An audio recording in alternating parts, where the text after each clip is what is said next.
네, 4월은 사랑이라고 하는 주제를 가지고 우리가 말씀을 나눌 예정입니다. 사랑. 사랑이라는 단어 여러분들 뭐 쉽게 잘 접하였던 거라고 생각을 합니다. 그러면 사랑이 어떤 의미일까? 사전적 정의로는 이렇게 되어 있어요. 세 가지 정도로 나타나 있는데 어떤 사람이나 존재를 몹시 아끼고 귀중히 여기는 마음 또는 그런 일, 어떤 사물이나 대상을 아끼고 소중히 여기거나 즐기는 마음, 그리고 남을 이해하고 돕는 마음을 사전적 정의로 사랑이라고 이야기를 합니다. 사랑이라고 하는 단어를 들을 때 누군가가 여러분들에게 사랑합니다, 사랑해 라고 이야기할 때 불쾌감을 갖는 경우는 거의 없을 거예요. 그만큼 사랑이라고 하는 이 단어는 사람들에게 따뜻함을 주기도 하고 위로를 주기도 하고 아름답고 고귀하다라고도 이야기할 수 있겠죠. 인간에게 있는 감정 중에서 이 사랑이라고 하는 것은 매우 중요합니다. 매우 중요해요. 그런데 이 감정이 과연 어디로부터 오는 건가에 대한 출처, 근원에 대해서도 우리는 알 필요가 있다는 거죠. 하나님을 알지 못하는 이 세상에서는 이 사랑이라는 출처, 근원이 어디서부터 오는가에 대해서는 정확하게 이야기해 주지 못합니다. 왜냐하면 그 사랑이라고 하는 것은 개개인마다 정도와 깊이가 다르고 궁극적으로 사랑이라는 것에 대해서 정의 내리기가 매우 어렵기 때문에 그래요. 여러분들이 한번 생각을 해보세요. 사랑은 이런 거다. 사랑이 이런 거다. 라는 것을 분명하게 이야기할 수 있을까요? 정의 내릴 수 있을까요? 우리는 물론 하나님을 알고 또 성경을 믿는 자이기 때문에 성경의 근거에서 그 출처, 근원을 찾겠지만 이 세상 사람들은 사랑에 대한 분명한 근원, 원인, 출처를 잘 알지 못한다는 거죠. 그래서 사람들은 이렇게도 생각을 해요. 인간에게 있어서 사랑이라는 것이 매우 중요한데, 인간이 보여줄 수 있는 최고의 사랑이 무엇인가? 최고의 사랑이 무엇인가? 대부분 이 얘기를 하면 아마 부모 자식 간의 사랑을 많이 이야기할 겁니다. 부모님이 자녀들에게 주는 그 사랑의 모습이 아마 우리가 보여줄 수 있는 최고의 사랑이다라는 것을 말이죠. 저도 부모로서 그건 공감해요. 부모가 자녀에게 주는 사랑이 아마도 이 세상에서 펼쳐지는 사랑들 중에 가장 아름답고 고귀하다라고 이야기할 수도 있겠다라는 것에 공감합니다. 그런데 과연 그 사랑의 모습이 이 세상에 널리 퍼져 있는 사랑을 다 포함할 수 있고 정말 그것이 최고의 사랑이라고 이야기할 수 있을까? 요즘은 참 시끄럽잖아요. 예전에는 부모의 사랑이 최고의 사랑이다라는 것에 뭐 변함이 없었지만 최근에 안타까운 소식들을 바라보게 되면 부모로서 자녀를 사랑해야 되는데 그렇게 하지 못하는 사람들의 이야기를 들으면 부모가 보여주는 사랑이 최고의 사랑이 아닐 수도 있겠다라고 하는 생각을 잠시 하기도 해요. 우리가 사는 이 세상에서 사랑이라고 하는 단어를 100% 이해하고 구현해 내기에는 조금 부족합니다. 왜냐하면 이 세상에서 사랑을 하는 존재가 바로 인간이기 때문에 그래요. 이 세상에서 사랑을 나누고 사랑을 하는 그 대상이 인간이기 때문에 사랑이라고 하는 것을 100% 이해하고 구현해내기가 어렵다는 것이죠. 왜냐하면 사랑이라고 하는 이 근원, 출처는 인간에게서부터 오는 것이 아니기 때문에 그래요. 사랑의 출처, 사랑의 원인, 사랑의 근원에 대해서 이 세상은 답을 내릴 수가 없습니다. 하지만 성경이라고 하는 곳에서는 이 사랑에 대한 원인, 출처, 근원을 매우 명확하고 정확하게 우리들에게 이야기를 해준다고 하는 거죠. 그래서 성경은 사랑을 무엇이라고 정의하는가에 대해서 오늘 우리는 살펴볼 겁니다. 오늘 본문 7절에서 8절은 이렇게 기록하죠. 사랑하는 자들아, 우리가 서로 사랑하자. 사랑은 하나님께 속한 것이니 사랑하는 자마다 하나님으로부터 나서 하나님을 알고 사랑하지 아니하는 자는 하나님을 알지 못하나니 이는 하나님은 사랑이심이라 라고 성경은 이야기를 합니다. 성경은 명확하게 사랑에 대해서 정의하는데 사랑이 뭐죠? 하나님은 사랑이시다. 사랑은 곧 하나님이다 라고 이야기를 해줍니다. 사랑이라고 하는 것은 본질적으로 하나님의 성품이에요. 본질적으로 하나님의 성품. 그렇기 때문에 사랑의 실체는 곧 하나님이시며 하나님을 떠나서는 이 사랑이라고 하는 단어를 이해할 수가 없다는 거죠. 그래서 이 세상은 하나님을 알지 못하는 자들은 사랑을 알 수 없어요. 100% 알 수 없습니다. 왜요? 사랑은 곧 하나님이시기 때문입니다. 오늘 본문에서 하나님은 사랑이시다 라고 이야기를 할 때 이 말은 단순하게 이론, 관념 이런 게 아니라 매우 구체적인 행위를 포함하고 있어요. 관념이 아니에요. 이론이 아니에요. 사랑이 이거래 그냥 알고 있는 지식이 아니에요. 하나님은 사랑이시다 라고 성경에서 기록할 때 이건 매우 구체적인 행위를 담고 있어요. 매우 구체적인 행동을 담고 있어요. 이는 구약에서부터 보여지는 하나님의 구체적인 행동인데 하나님께서는 이스라엘 백성들을 택하셨죠. 그리고 그들을 애굽에서 가나안 땅으로 인도해 내셨습니다. 그리고 한결같이 그들을 사랑하신다라고 이야기를 해 주셨죠. 이스라엘 백성들은 많은 죄를 지었고 하나님을 버렸음에도 불구하고 하나님께서는 그들을 끝까지 사랑하셔서 그들을 가나안 땅으로 인도해 내셨습니다. 그래서 에스겔서 20장을 보면 이렇게 기록을 하죠. 또 내가 내 손을 들어 광야에서 그들에게 맹세하기를 내가 그들에게 허락한 땅 곧 젖과 꿀이 흐르는 땅이요 모든 땅 중에 아름다운 곳으로 그들을 인도하여 드리지 아니하리라 한 것은 그들이 마음으로 우상을 따라 나의 규례를 업신여기며 나의 율례를 행하지 아니하며 나의 안식일을 더럽혔음이라. 그러나 내가 그들을 아껴서 광야에서 멸하여 아주 없이 하지 아니하였었노라 라고 이야기를 합니다. 이스라엘 백성들은 가나안 땅에 들어가기 전까지 계속적으로 하나님을 업신여겼다라고 이야기를 해요. 하지만 하나님께서는 그들을 아꼈다, 그들을 사랑했다라고 분명히 이야기를 해 주시죠. 신약으로 넘어와서는 어떻게 하나님께서는 사랑에 대해서 이야기를 하시냐? 하나님께서는 죄 지은 인간들을 대신해서 죄 없으신 사랑의 하나님의 아들을 이 땅에 보내주셨죠. 그리고 그 아들은 십자가에서 피를 흘려서 돌아가셨습니다. 그래서 로마서 5장은 이렇게 고백을 해요. 우리가 아직 죄인 되었을 때에 그리스도께서 우리를 위하여 죽으심으로 하나님께서 우리에 대한 자기의 사랑을 확증하셨다라고 기록을 합니다. 하나님의 사랑이 어떻게 표현되었냐면 예수님의 십자가의 죽으심으로 표현이 되었다. 그리고 그것이 하나님의 사랑에 대한 확증이다라고 이야기를 합니다. 그래서 성경 안에서 한국어로 번역을 하면 사랑이지만 이 사랑의 단어들이 꽤나 많아요. 그래서 이성 간의 사랑을 이야기할 때는 에로스라고 하는 단어를 쓰고 친구 사이의 우정을 이야기할 때 필로스라고 하는 단어를 씁니다. 그런데 오늘 우리가 이야기하는 것, 하나님은 사랑이시다라고 할 때 이 사랑은 우리가 너무나도 잘 아는 단어인 것처럼 아가페라고 하는 단어를 써요. 그런데 이 아가페라고 하는 단어는 무엇을 전제하고 있냐면 희생과 헌신을 전제하고 있어요. 희생과 헌신을 전제하고 있어요. 그래서 하나님께서 예수 그리스도의 죽으심을 통하여 자기의 사랑을 확증하셨대요. 예수 그리스도는 이 땅에서 우리를 위해서 본인의 생명을 희생하셨죠. 그렇기 때문에 이 아가페의 사랑은 희생과 헌신을 전제하고 있다는 것, 그것을 우리는 잘 알아야 합니다. 하나님께서 자기의 독생자를 이 세상에 보내셨다라고 하는 의미는 하나님의 사랑이 우리들에게 보여졌고 나타나여졌다라는 것을 이야기하고, 더 나아가 그 모습은, 그 사랑은 하나님께서 저와 여러분들에게 보여주실 수 있는 최고의 사랑의 모습을 보여주셨다라고 우리는 성경을 통해서 발견할 수 있다는 거죠. 지금까지 말을 한번 정리를 해보자면, 진정한 사랑의 근원은 하나님이신데 하나님께서 사랑이시다라고 할 때 그 사랑은 구체적인 행위를 포함하고 있는 것이고, 그 행위는 바로 자신의 아들을 이 땅에 보내셔서 십자가에서 피 흘리게 하셨다라는 것을 우리는 사랑이다라고 이야기할 수 있다는 거죠. 따라서 진정한 사랑은 희생이 반드시 포함되어져 있다라고 하는 겁니다. 하나님의 사랑을 입은 자는 하나님을 사랑하기 위해서 자신의 것을 기꺼이 희생할, 포기할 각오가 있어야 해요. 왜냐?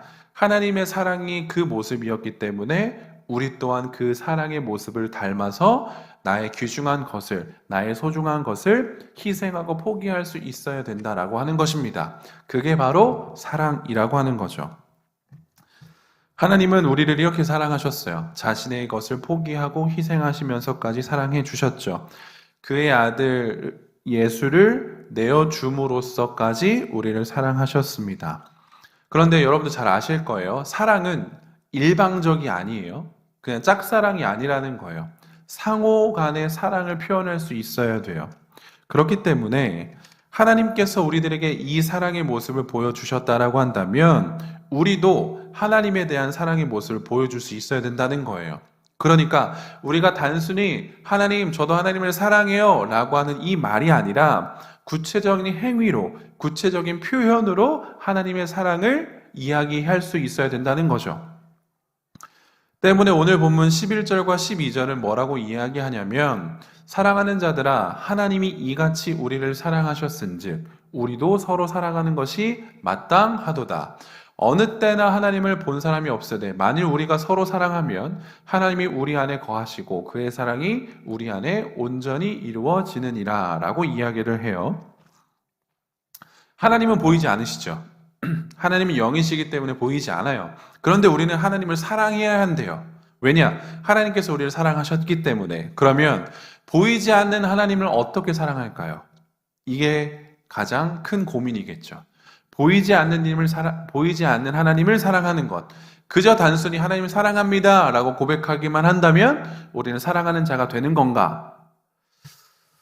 인간이 가지고 있는 이 사랑의 표현, 사랑의 언어, 이것으로 하나님을 사랑한다는 것은 어려울 수 있어요. 왜냐하면 우리는 하나님을 볼 수도 없고 만질 수도 없기 때문입니다. 하지만 그렇다고 해서 우리가 하나님을 사랑하는 것이 불가능하다는 아니에요.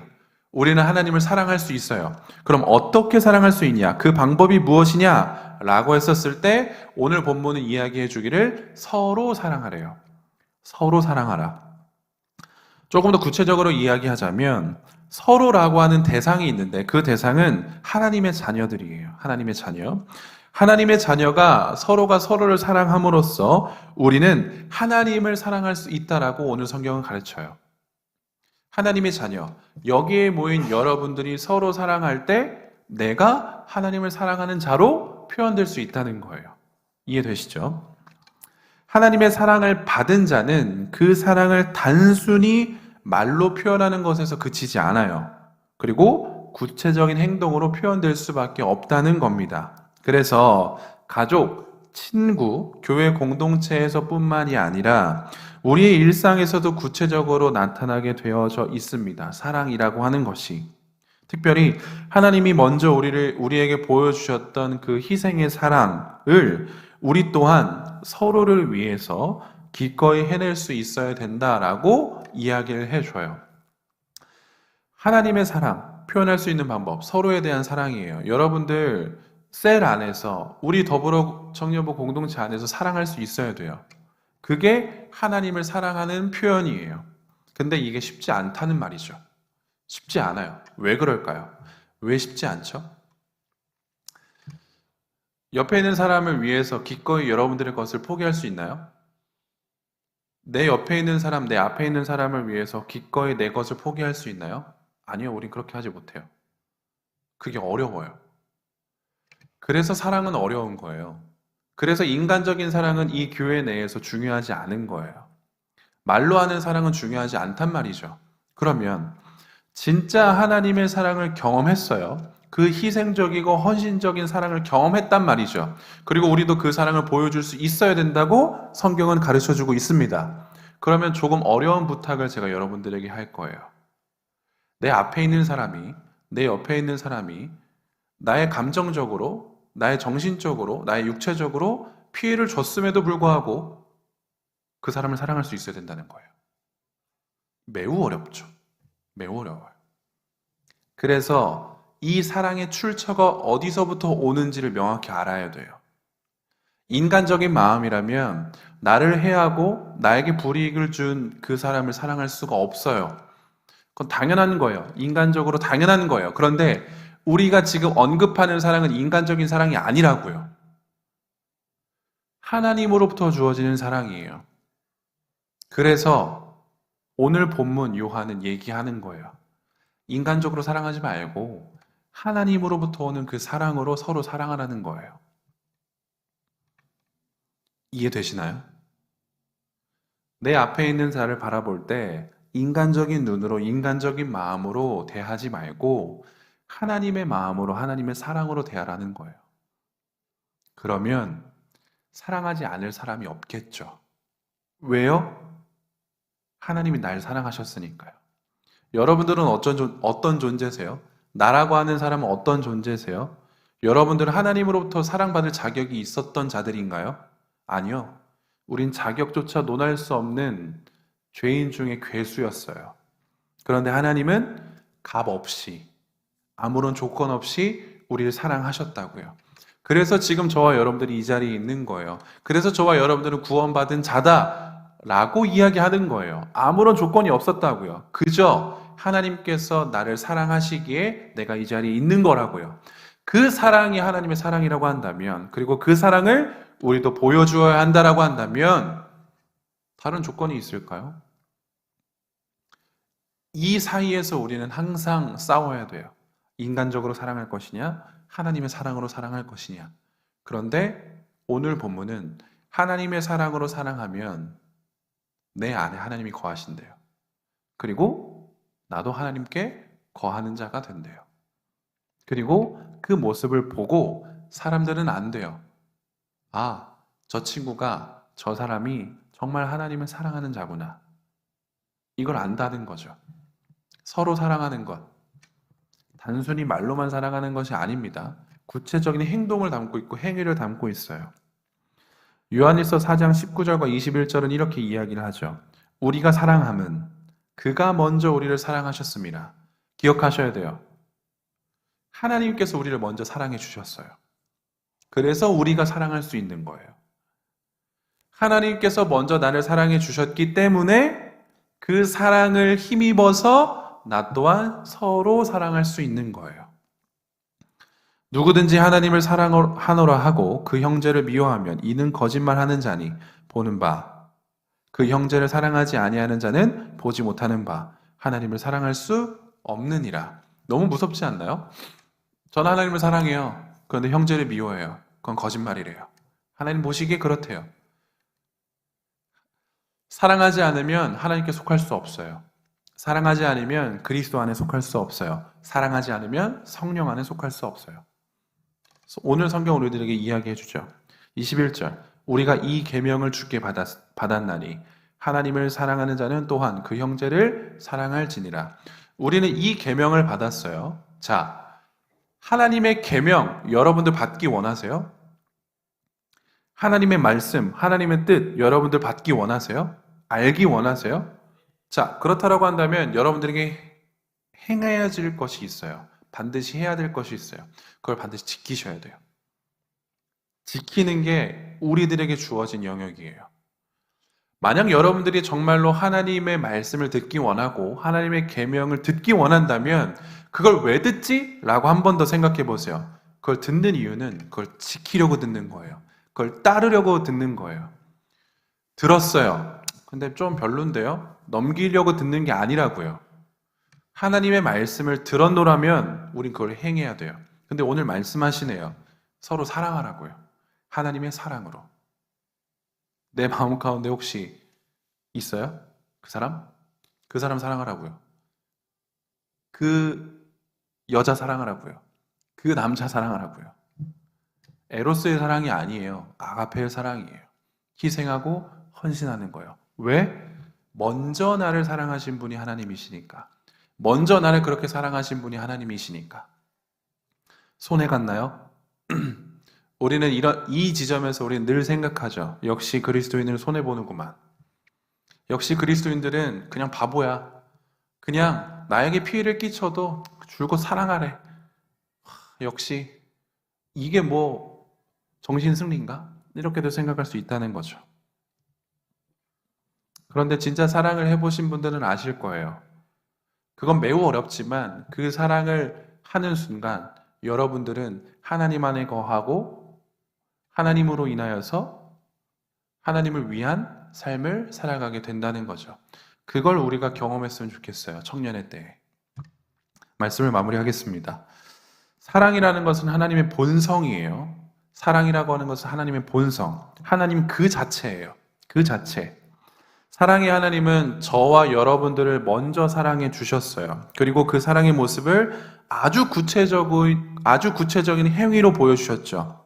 그의 독생자 예수를 이 땅에 보내주셨고, 십자가에서 피를 흘리게 하셨으며, 그 피로 우리가 죄사함 받을 수 있도록 하나님은 구체적인 사랑의 모습을 보여주셨습니다. 이 모든 것은 사랑이신 하나님으로 인한 결과였어요. 때문에 우리가 그 하나님의 성품을 닮아가고자 한다면 그 모습을 보여줄 수 있어야 된다는 거죠. 저는 바래요. 우리 청년부가 서로를 사랑하길 바래요. 매우 어렵지만 우린 할 수 있어요. 하나님 안에서 가능하다는 거죠. 그리고 여러분들의 삶에서 이 사랑의 모습을 보여줄 수 있었으면 좋겠습니다. 이번 한 주 살아가시면서 이 사랑을 마음껏 경험하고 진하게 경험해서 이 사랑의 모습을 여러분들의 삶에서 보여줄 수 있으면 좋겠습니다. 그게 사랑을 실천하는 거예요. 그게 우리가 4월 한 달 동안 배울 사랑의 모습입니다. 잘 기억하세요. 사랑은 구체적인 행동이에요. 사랑은 구체적인 행위예요. 말로 하지 마세요. 하나님이 그러셨던 것처럼 우리 또한 사랑의 모습을 보여줘야 합니다. 그렇게 살아가는 저와 여러분들이 되기를 간절히 소원합니다. 아멘.